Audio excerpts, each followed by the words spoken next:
Suatu saat ada seorang wanita yang duduk di sebelah beliau, tahu-tahu maaf kepentut. Mosok ate ngentuti kiai. Nih, perempuan itu kalau ngentutnya bunyi itu kan malu. Malu perempuan jalan kepentut tuh, isin. Malu, setengah mati malunya di hadapan orang. Apalagi di hadapan kiai. Bisa disumpahi mbek kiai ini buntu. Ini perempuan ini duduk di sebelah beliau, tanpa disengaja kepentut, muni tut,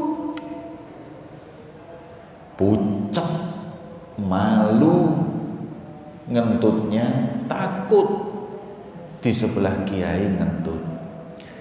Untuk menjaga rasa malu perempuan ini, ketakutan perempuan ini, Hatim itu langsung pura-pura budek. Diajak ngomong, perempuan ini ketakutan, tahu-tahu ada santrinya yang ngomong, Hatim, ini,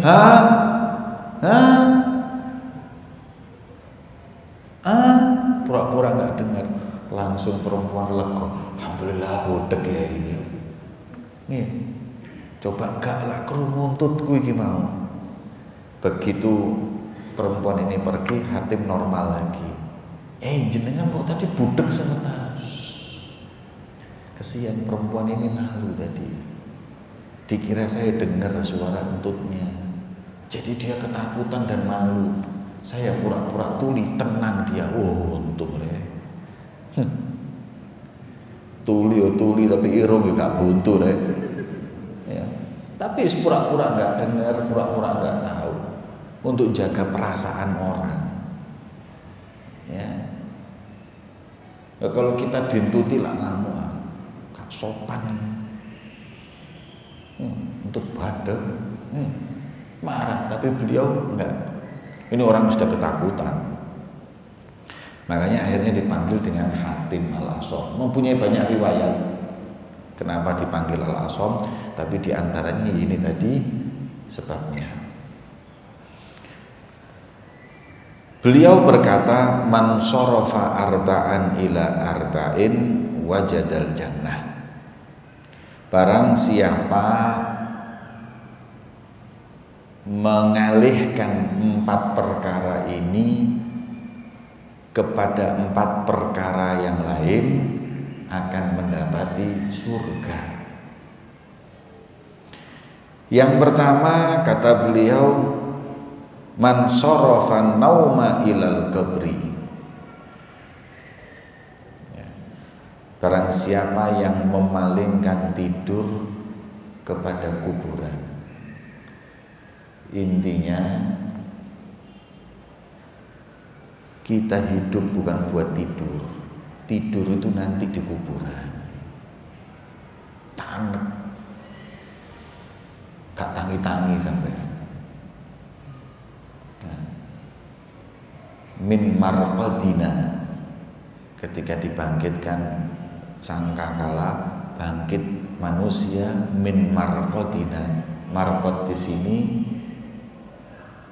bisa 2 arti. Marqad itu masdar mimi, min rukudina, dari tidur. Ada yang mengatakan marqadina, mimnya itu isim makan, dari tempat tidur, belum tentu tidur.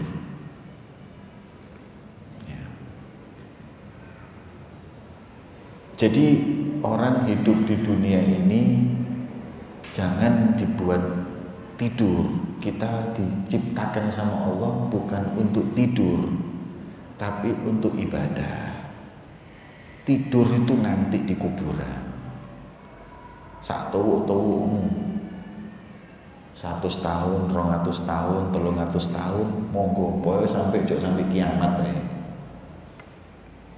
Kalau kiamat baru kita dibangkitkan nanti dari kubur. Selama belum kiamat tidur. Makanya kita jangan banyak tidur. Nih, buat bangun malam.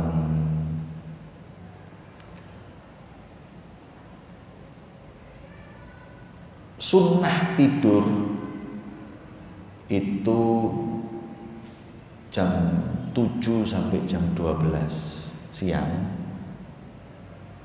Itu ada satu waktu yang disebut qailulah. Itu sunnah tidur buat yang bangun malam untuk persiapan bangun malam.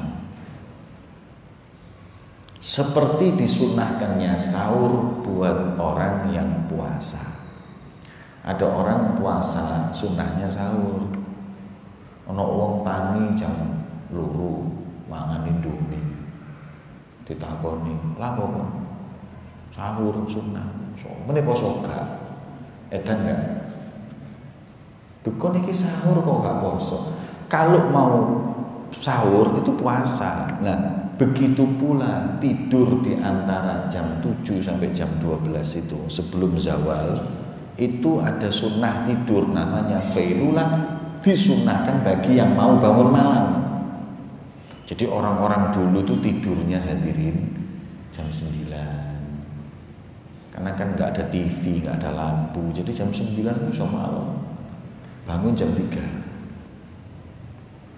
Jam 3 itu sudah bangun ibadah sampai subuh. Habis subuh tidak tidur. Oh, itu jangan. Saat-saat yang jangan tidur tuh habis subuh sampai isyraq. Isyraq itu duha.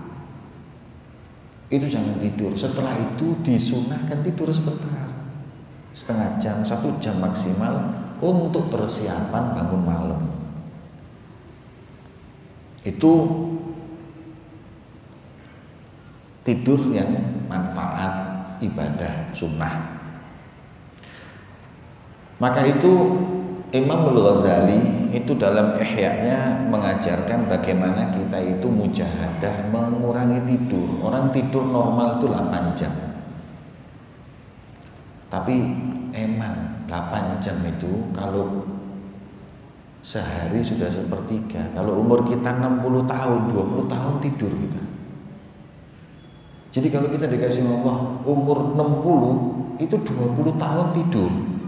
Tinggal 40 ya. Lala eman lah.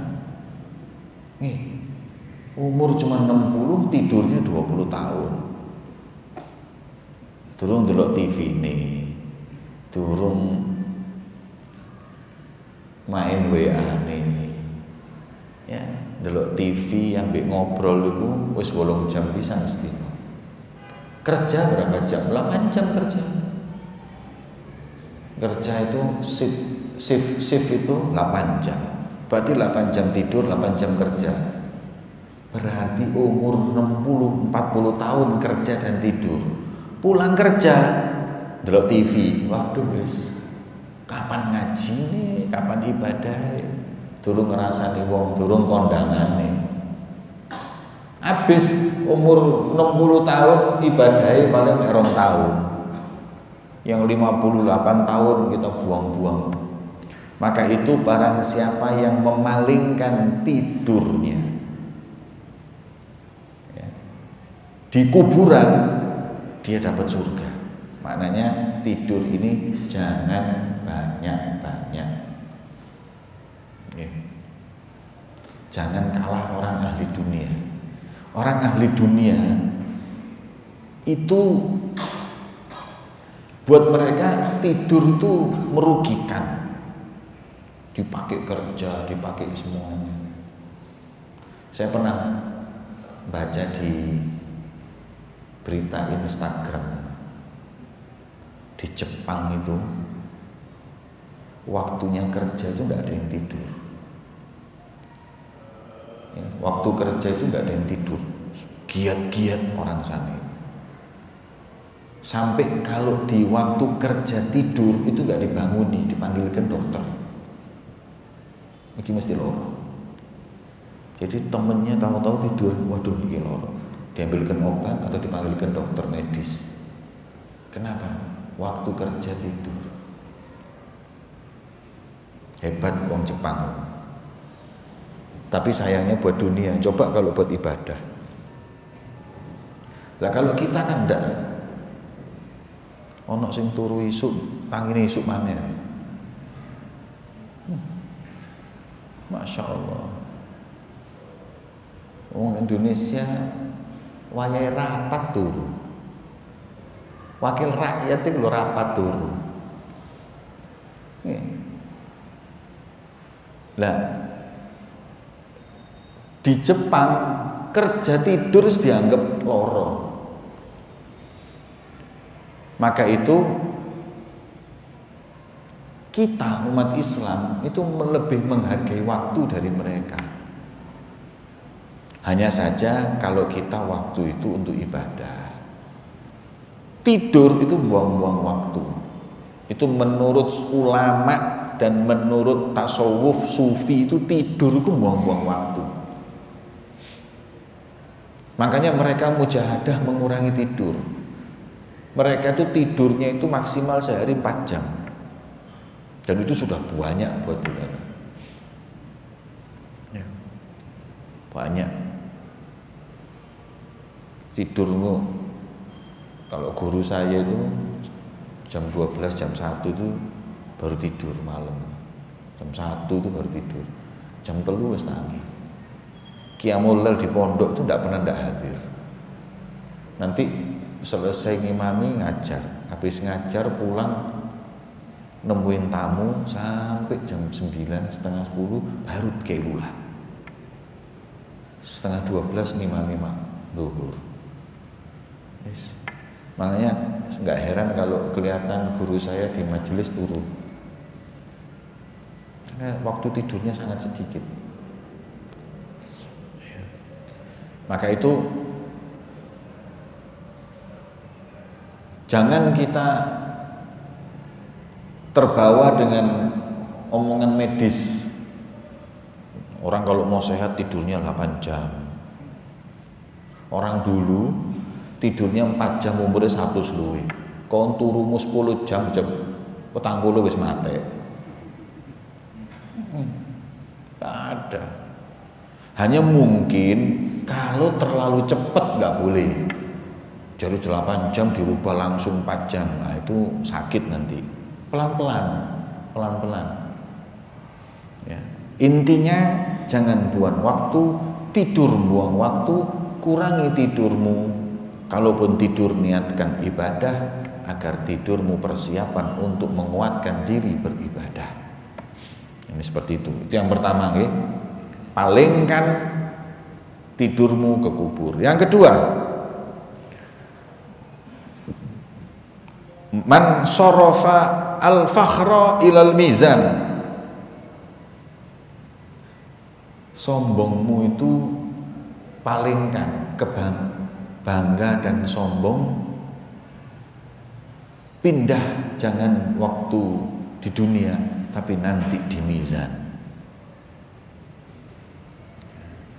Di mizan itu baru mau sombong, karena gak ada yang tersembunyi, semuanya kebuka. Disitulah letak kau bangga. Kalau di dunia, bangga kita ini apa yang mau dibanggain? Bangga kita itu cuma karena ditutupnya aib kita sama Allah. Kalau kalian panjenengan sedanten niki bisa duduk bareng, itu karena kita sama-sama gak tahu aib. Kalau aib itu semuanya tahu, gak kira iso lungguh bareng ini. Dalam kitabnya Imam Ali bin Muhammad al-Habasyi, kalau nggak salah judulnya Kunuzus Sa'adatil Abadiyah, beliau mengatakan kalau umpama aib kekurangan yang kita lakukan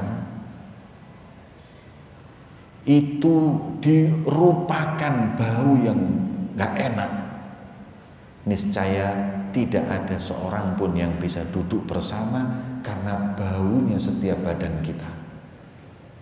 Umpama kita bohongin orang, bau.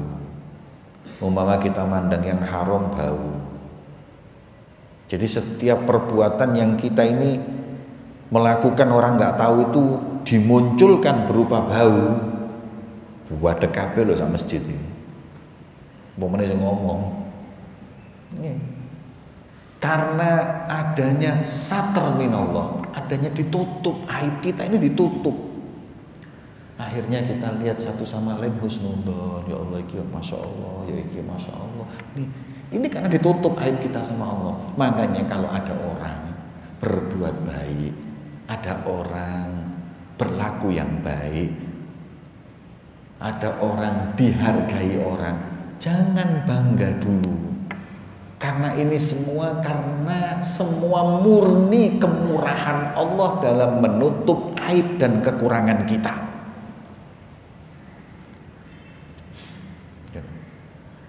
Kalau aib dan kekurangan kita itu dibuka, waduh, bahaya diri. Siapa di antara kita yang nggak punya aib itu siapa? Hanya kadang-kadang orang ini buta dengan aib dirinya, terang benderang dengan aib orang lain. Jadi kekurangan di dirinya, aib dirinya nggak tahu, tapi kalau di orang hafal semua. Ya. Tapi karena Allah ini dermawan, sayang dengan hambanya, maka ditutup aib-aib kita ini. Makanya jangan sombong. Jangan sombong. Kalau mau sombong itu jangan di sini, nanti di mizan. Ketika Allah bukakan semua amal ibadah kita. Lho, 30 tahun aku qiyamul lail. Delok niki. Baru bangga. Ya. Tapi kalau di dunia apa yang mau kita banggakan? Aib kita tutup, kebaikan aja yang dibuka sama orang-orang. Ya kan kita kan cuma membuka kebaikan kita ke orang, tapi nggak pernah aib kita ini kita buka ke orang. Di mizan semuanya kebuka, semua amal kita. Ayo wani ya kan, sombong deh kan.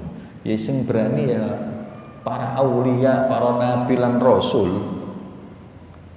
Makanya orang-orang dulu itu nggak pernah sombong. Karena tahu dan tidak pernah membuka amal ibadahnya di dunia. Tidak sedikit di antara mereka minta mati sama Allah kalau amal baiknya ketahuan. Ayo kok. Dibaca kitab manaqibnya Sholihin, itu kalau dia itu berlaku sesuatu yang disembunyikan kebaikan, terus diketahui orang, ya Allah, tolong ambil nyawaku. Aku takut nanti orang muji saya tergiur, saya sombong, akhirnya amalanku hancur, cepet nyawaku ya Allah. Sampai gitu hadirin. Minta mati kalau amalannya ketahuan orang. Kalau kita kan enggak, setengah mati amalan harus tahu orang. Takmir lek gak nyebutno jenenge sedekah. Gak sedekah maneh sak umur hidup. Amalnya kalau enggak ditunjukin orang itu kecewa. Ini apa ini? Apalagi masa-masa pandemi seperti ini, saya lihat ini di grup-grup ini ngei duit di film, Hei, la tudbi'u shadaqatikum bil manni wal adha. Katanya Allah dalam Al-Quran, jangan kau ikutkan sedekahmu itu dengan manni itu disebar-sebarkan, disebut-sebut, diungkit-ungkit, wal adha. Jangan kau ikuti sedekahmu dengan nyakiti orang. Gak isin lah wong sing mbok kei dhuwit iku terus mbok film itu. Dia tuh malu. Dia kalau bisa nggak mau minta, dia nggak minta. Ada orang itu harga diri dipegang, terpaksa minta itu. Terus kon film, terus mbok viral no. Ya kadang-kadang saya husnudzon. Mungkin seperti itu supaya ngajari yang lainnya. Mungkin, tapi tetap di mana-mana sedekah sembunyi lebih afdol. Jadi kita nggak bisa memvonis orang yang seperti itu buruk, enggak. Tapi tetap sedekah itu jangan ada yang tahu. Al-Imam Ja'far Shadiq Ibnul Imam Muhammad al-Baqir. 40 tahun ngasih makan janda dan fakir miskin Madinah, tidak ada satupun yang tahu. Kalau ngasih jam 1, jam 2 malam, bawa beras, gandum, dibagikan ke depan pintu-pintu rumahnya para janda dan miskin. Banyak orang janda mungkin mati syahid atau jihad suaminya. Jadi dihitung, kan Medina ramine kakek batu ini. Medina yang paling sealun-alun tok ini. Alun-alun nabi masjid dan sekitarnya. Medina kan cuma segitu. Terus rumah-rumah ini. Makanya kalau yang pernah ziarah Madinah, kuburan Rasulullah, itu kan ini kuburannya Nabi, terus masjid ya. Masjidnya kan besar. Itu masjid dan sekitarnya itu dulu rumah sahabat semua itu.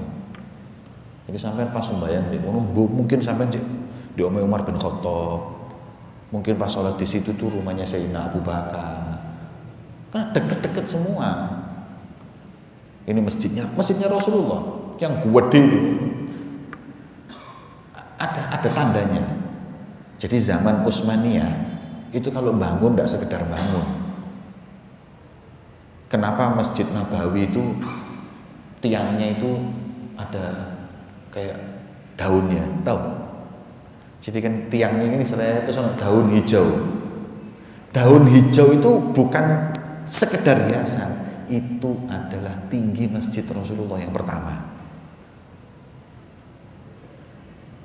Tiang-tiangnya ada yang ada seleret-seleretnya, ada yang tidak. Yang seleret-seleret luas masjid pertama.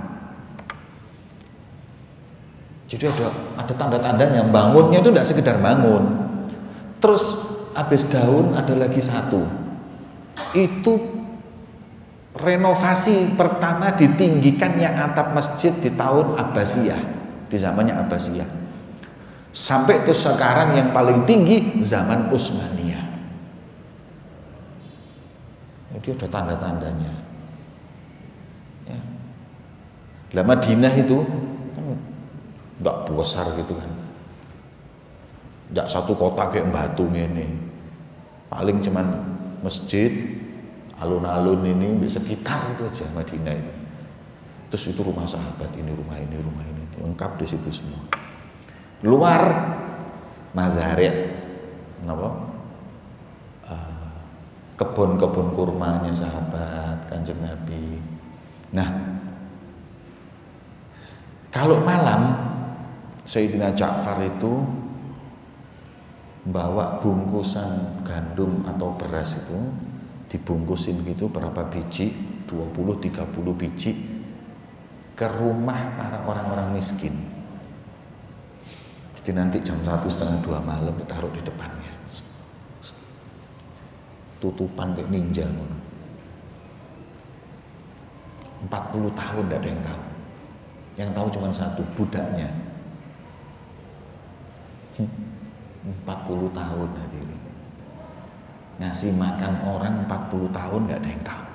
Mulai 6 sampai sepuh.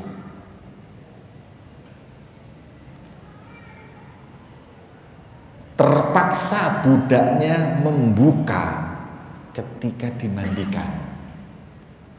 Jadi kalau bagi itu pakai ini, kayak wong kayu, terus ini tempat apa? Bakul, bakulan gitu, yang diginikan sini sama sini, di pundak kanan. Terus berhenti ngasih. Iki Imam Ja'far Shadiq iki gurune Imam Abu Hanifah loh. Imam Ja'far Shadiq niki bin Muhammad al-Baqir, Ibn al-Am Imam Ali Zainal Abidin, Ibn Husain bin Ali Ummu Fatimah Zahra binti Rasulullah. Sayyidina Ja'far ini alim. Hampir semua ulama sanadnya nyambung ke Imam Ja'far Shadiq. Imam mazhab 4 ini kan sanadnya ke Imam Ja'far. Imam paling muda itu kan Imam Ahmad bin Hambal, muridnya Imam Syafi'i. Imam Syafi'i muridnya Imam Malik. Imam Malik muridnya Imam Abu Hanifah. Imam Abu Hanifah muridnya Imam Ja'far Shadiq.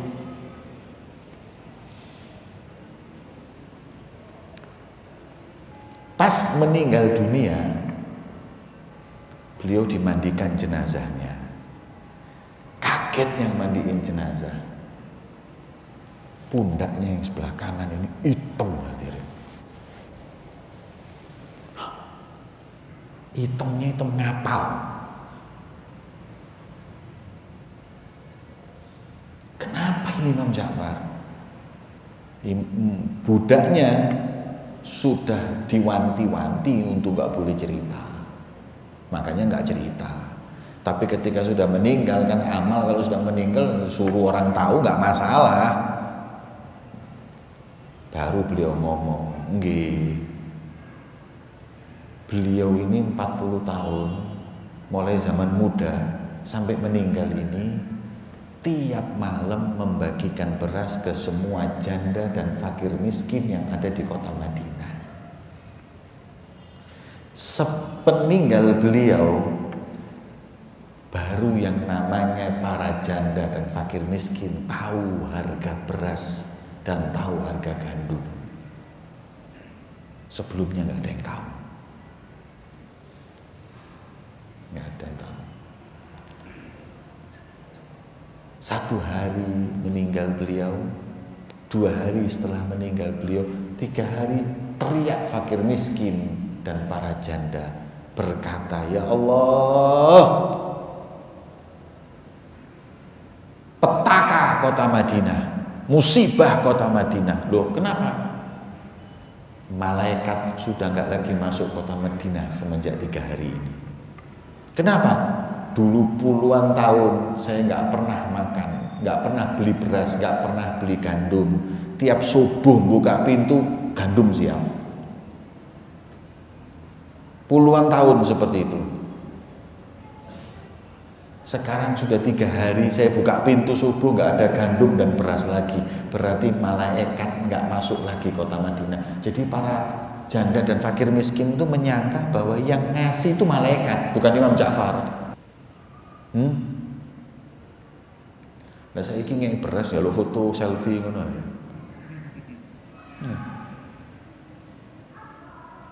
Sekarang perlu diingatkan orang-orang ini. Yang ini sekarang ini saat yang tepat untuk sedekah karena PPKM, penurunan pendapatan kiai dan mubalek.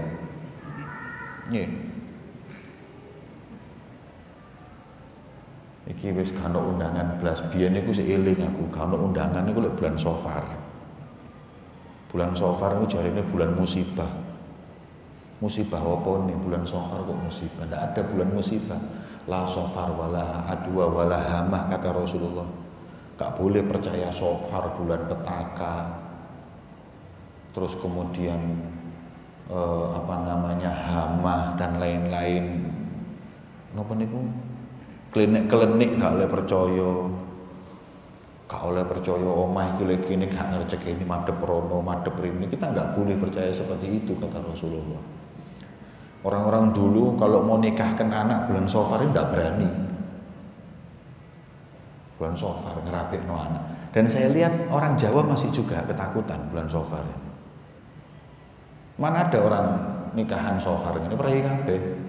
Rasulullah nggak suka, langsung anaknya Fatimah dinikahkan Sayyidina Ali di bulan Safar untuk memecahkan keyakinan jahiliyah. Apa? Oh bulan Safar kok wedi kon? Tak rabekno Fatimah bulan Safar.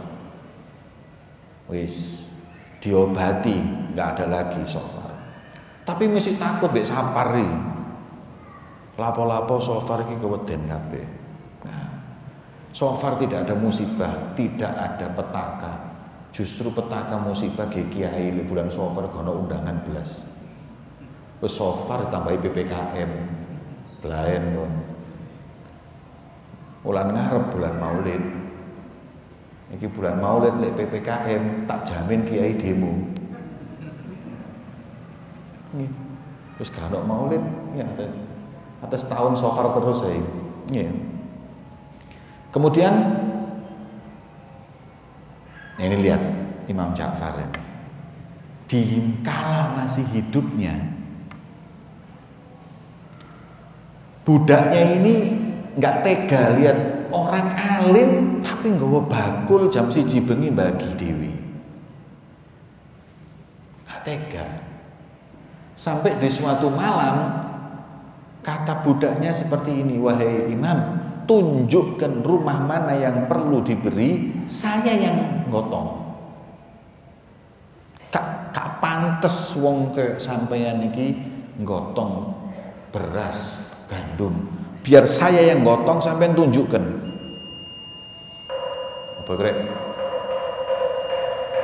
Ono bom itu meledak ini.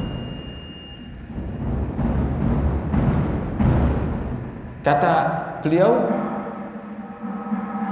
ke budaknya, ngene, budakku, kalau ketika nanti di hadapan Allah aku lagi membawa dosa-dosaku,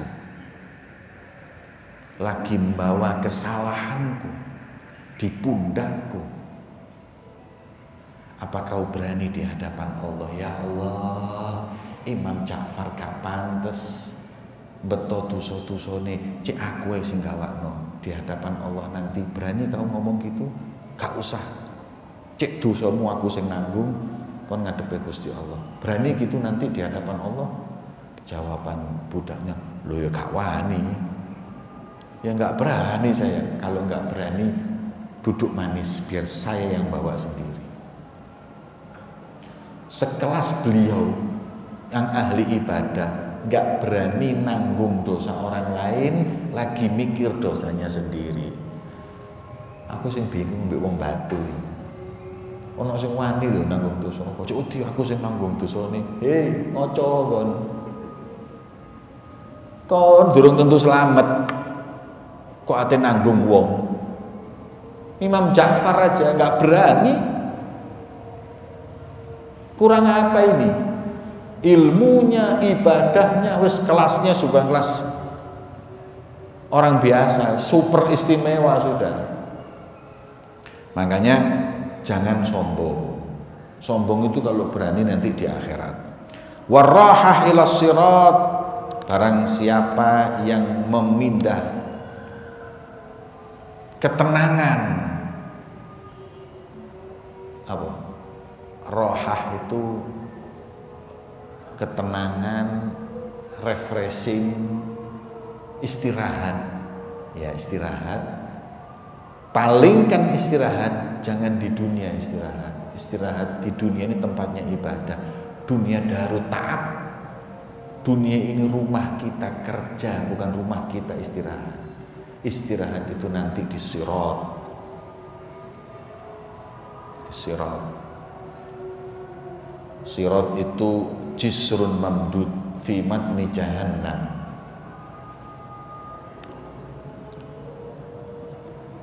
Jembatan yang terbentang di perutnya neraka. Neraka itu di bawah. Terus ada jembatan, yang jembatannya ini adakku minasyari wa ahaddu minasayf, lebih tajam dari pedang dan lebih tipis dari rambut. Terbentang. Wa in minkum illa wariduha,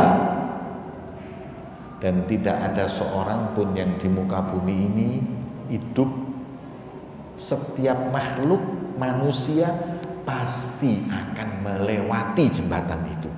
Gak ada yang luput. Kalau hisab masih ada yang luput, 70.000. Katanya Rasulullah, umatnya itu ada 70.000 yang gak pakai dihisab, langsung melbu. Tapi kalau sirat, jembatan, semuanya pasti lewat. Iku masih sing wong pinter sirkus, jembatan sakmono tetep ae nyosop itu. Terbentang. Suaranya suara api neraka. Terus kalau bayangno, iki jembatan, Terus bawah ini api neraka. Api neraka ini warnanya hitam bukan merah. Neraka itu peteng, surga padang. Neraka itu gelap gulita. Loh, bukankah neraka ini api? Iya, emang api itu kenapa? Loh, api itu kan merah. Iku lak sing durung murup, Pak. Api itu kan kalau merah itu nggak panas. Kalau mau panas warna apa? Biru, iya kan? Sampai lihat itu yang namanya apa? Kompor. Nek sing abang ngono kurang panas, tapi sing biru itu cepet panas itu. Api itu punya warna. Warna yang biasa nggak seperti kuning, merah, biru. Semakin dia itu panas, semakin gelap warnanya. Dan neraka itu warnanya hitam gelap. Murup pol. Sampai di Quran disebut no saking panasi. Kaki kita menginjak neraka. Bukan kaki kita yang melocot, otak itu melocot, melot. Umup langsung. Nih, kayak panci murup, umup ini otak ini. Katanya tafsir Sawi, disebutkan di tafsir Sawi, kalau ada orang ini, orang di dunia ini, satu diambil ke neraka, dibawa ke neraka, dicelup sak detik aja, terus cupuk, terus dibakar di dunia, niscaya akan mengatakan maaf broda hadihin nar, sejuknya api ini, sejuknya api ini karena dibanding dengan panasnya api neraka. Makanya kono ojo kaya tok, gak apa-apa, neraka sedina rong dina. Setahun rong tahun tapi mari ngono nang surga. Kono ojo mimpi kon. Dalam tafsir itu disebutkan kalau ada orang dimasukkan nerakanya Allah 1 menit, siksa 1 menit di neraka ini rasanya kalau orang itu mendapatkan dunia dan segala isinya selama ribuan tahun kenikmatannya dibanding dengan siksa 1 menit di neraka, jauh lebih berat ini. Jadi nikmat sebegitu banyak itu hilang semua sudah. Kena 1 menit loh, itu belum setahun, belum 10 tahun, belum yang kekal di neraka. Tapi kalau orang muslim nggak mungkin, selama ada la ilaha illallah nggak akan kekal di neraka. Ya, pasti nanti dicuci di neraka baru masuk surga. Lah kita ini jangan pernah berpikir wis gak apa-apa ndek neraka sedilu. Ya Allah. Lha wong ngombe teh panas meloncot nyumpah-nyumpah atau mlebu neraka. Ya. Nggak mungkin sudah, nggak ada nikmatnya neraka itu. Jangan pikir, jangan mau masuk neraka. Ini neraka itu di bawah, ini jembatan. Itu orang tergantung amal-amalnya. Nek sing amale ahli ibadah, bersih hatinya, gak tahu ngelakoni dosa, taat be Gusti Allah, ya murru kamururil barq, seperti halilintar lewatnya. Nyampe. Nabi-nabi lan rasul iku lek nang jembatan ngono tok. Nek sing amale apik tapi gak nemen-nemen belayu. Nek sing pas-pasan ngene rek. Selamate suwe sampai deredek terus. Nek sing belebes muokong ate nang ngene jembatan wis keliru. Blung. Emplung. Kenapa? yang soleh-soleh itu diberi kesempatan sama Allah untuk lewat seperti halilintar, karena nerakanya sendiri yang ngomong. Ya mukmin juz ala sirat. Mukmin jare neraka yang imam ngomong. Mukmin cepet lewato. Fa inna nurak yudfi'u lahabi. Cahaya la ilaha illallah yang di hatimu memadamkan panasnya neraka. Bayang neraka sing tak critakno panas kayak ngono. Iku dadi adem la ilaha illallah. Makanya neraka kok cepet-cepet aja.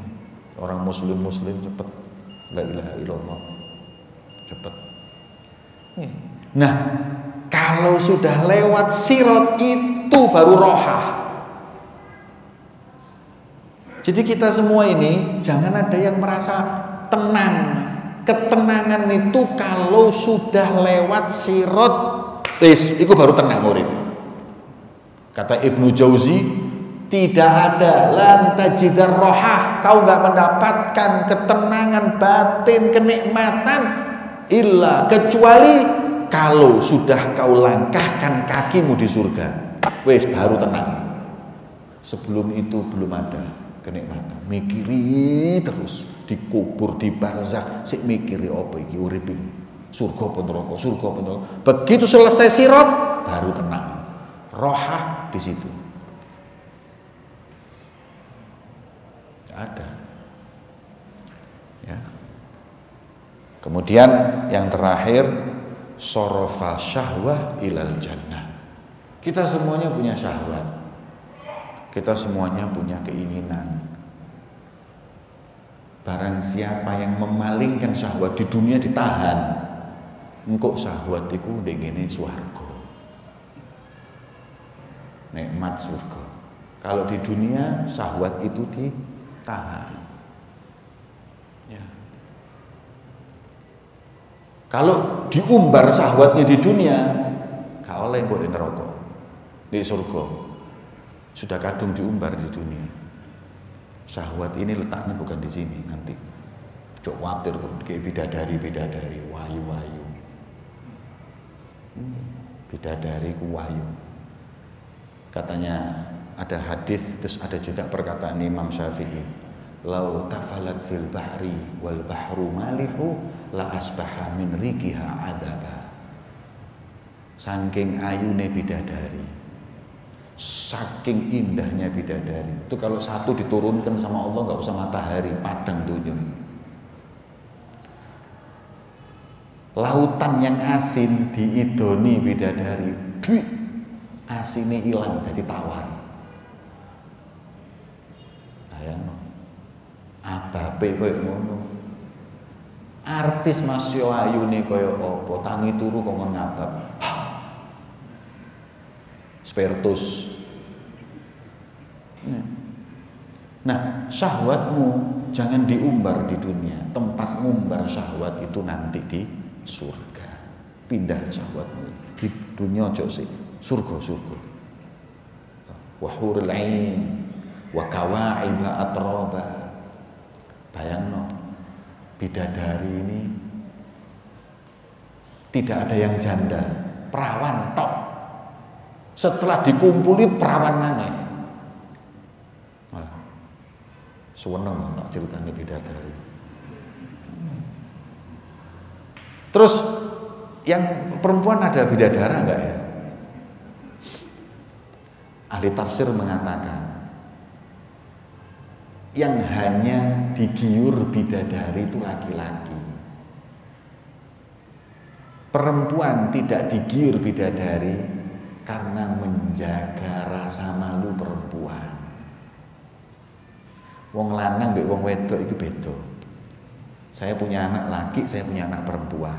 Anak saya yang laki ini kalau saya panasi atau kasih semangat, belajar harus pinter, kok tak golekno bojo sing ayu. Temenan Abah.